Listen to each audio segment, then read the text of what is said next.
سلامونه احترامات دوستانو څنګه کولای شي چې د کویک یو د کرونا ازموینه ټیسټ په خپل تر سره کړئ.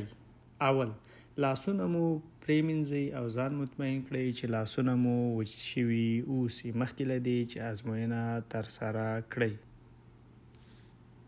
وروسته له هغه باکس یا پلاستیکي قوطۍ راخلاص کړئ چې په دغه کې د کرونا د ازموینې دوه وړې نلکې یا ټیوب، دوه د ازموینې اسباب یا سټریپ او دوه لرګي چې په سر کې مالوچ لري سواب ورته ویل کېږي موجود دي.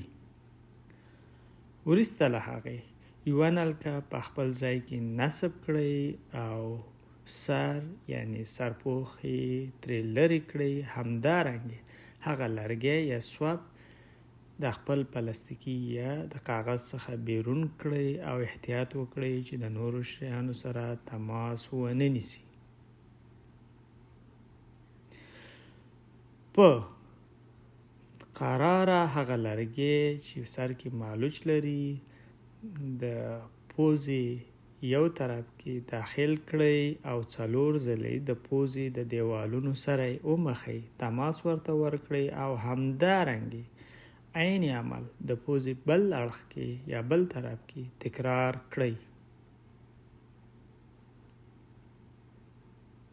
بیا دغه لرګی له پوزې یا دغه سواب له پوزې بیرون کړئ او هغه وړه نلکه یا ټیوب چې داخل کې مایع لري 4 ځلې حرکت یا شور یا تماس ورکړئ او د 1 دقیقې لپاره یې همهلته پرېږدئ.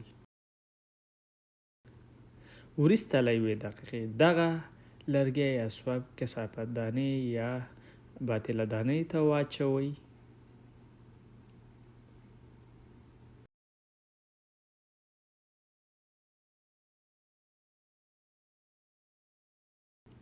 په ترتیب وروسته د هغې د ازموینې آله یا سټریپ راواخلئ او د هغه تیر علامې طرف یا د تیر علامې طرف په نلکې کې ښکته کړئ.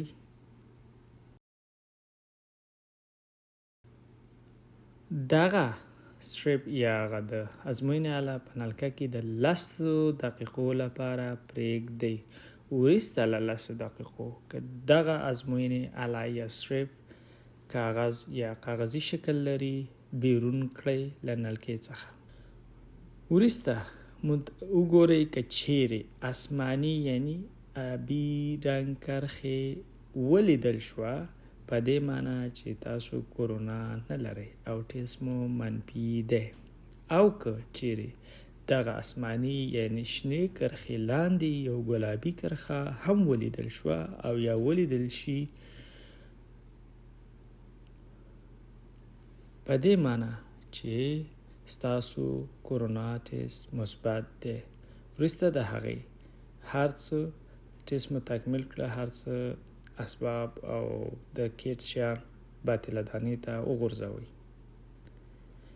که چیرې ټیسټ مو مثبت و نو مهرباني وکړئ زنګ ووهئ د مهاجرت ادارې USCRI او د اړیکې شمیره 802-685-1983 او یا هم د AALV ادارې سره اړیکه ونیسئ چې د تماس شماره 802-985-3106 او یا هم 211 شمارې ته زنګ ووهئ.